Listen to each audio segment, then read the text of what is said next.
I dig through the boxes she's left behind, pretending a life can be known through these scattered piles of ephemera.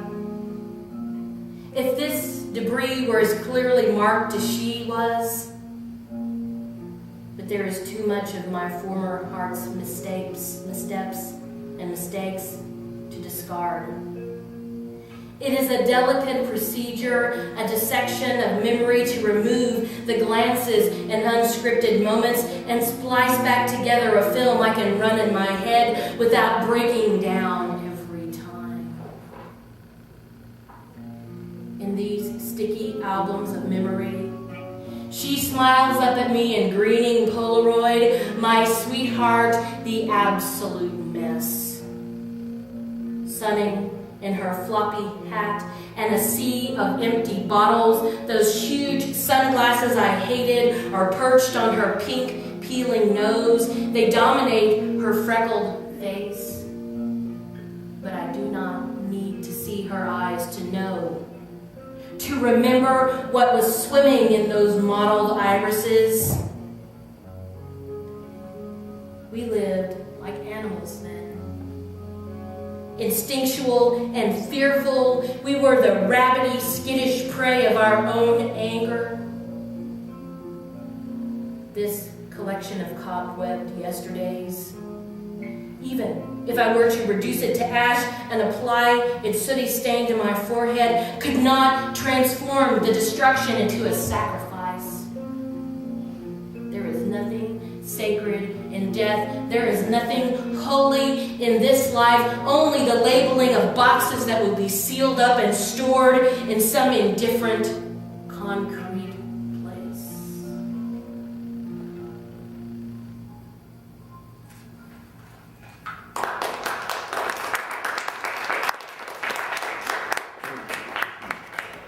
I've had death tonight, huh? Sorry. Before I loved you, I craved unattainable men with long, elegant fingers, emotionally unavailable icons of desire.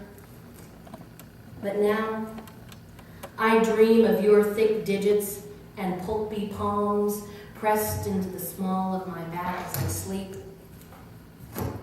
Fingers outstretched, like an illustration in a palmistry manual, humming all night, its energy flowing into my hollow spine, my skin illuminated like a neon sign, a living X-ray, the bones glowing beneath a translucent surface of flesh. I wake in the morning to hear you singing softly, your clumsy, aching fingers stiff from non-movement, strumming my pear-shaped backside like a tattered pawn shop guitar. A dream of music that was abandoned, then discovered again by the sweet and miraculous stumblings of fate.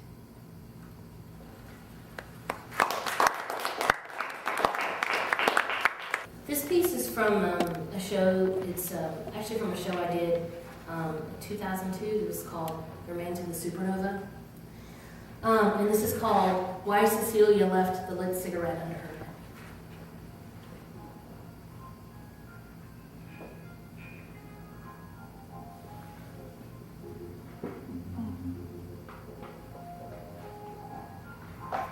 Maybe she dreamed of shadows and the harsh light of the 6 o'clock sun in summer left mountains of doubt eroding in the soft, fertile places of her mind.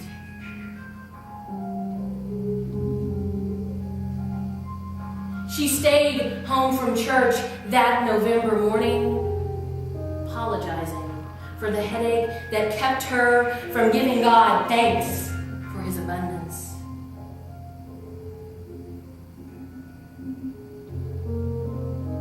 Maybe she watched the dust being blown down the old farm road by the wind, hurrying and indifferent, and she felt in her bones the ashes stirred by an unseen finger.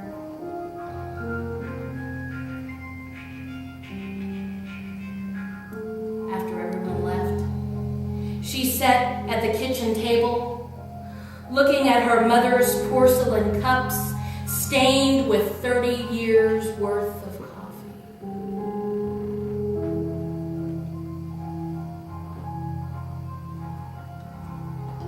Maybe on her daily walks into town, she heard the crying out of fields that would never grow green lush again, and the dry blades crushed beneath the heavy feet of her brothers as they practiced the 100-meter. This was the brownness of her heart.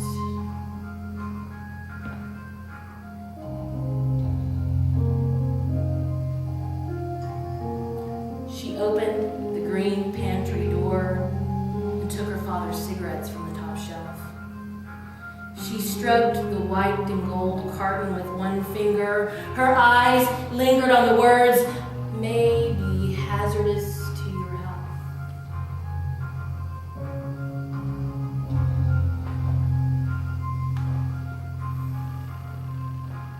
Maybe the slow, grinding heat of August took her by surprise and held her hostage, only surrendering reluctantly the second week of October.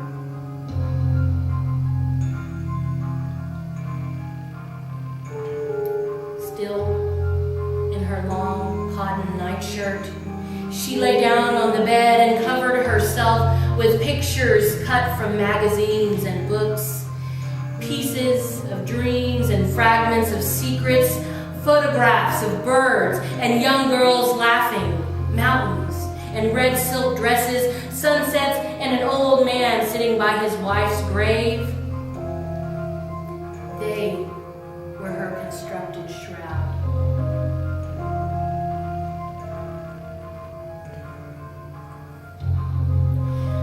Maybe she didn't belong to the realm of sin and sorrow that sung its aching heart in the 4/4 time of old familiar hymns, making the ground more solid and heaven farther away with each note.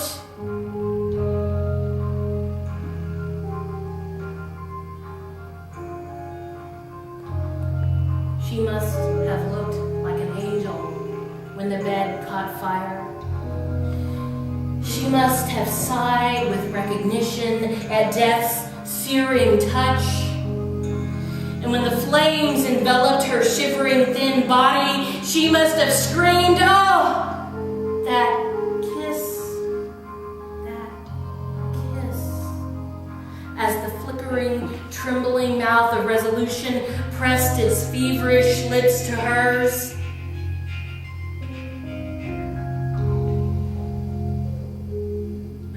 Her diary. All the pages had been ripped out except the last, and it was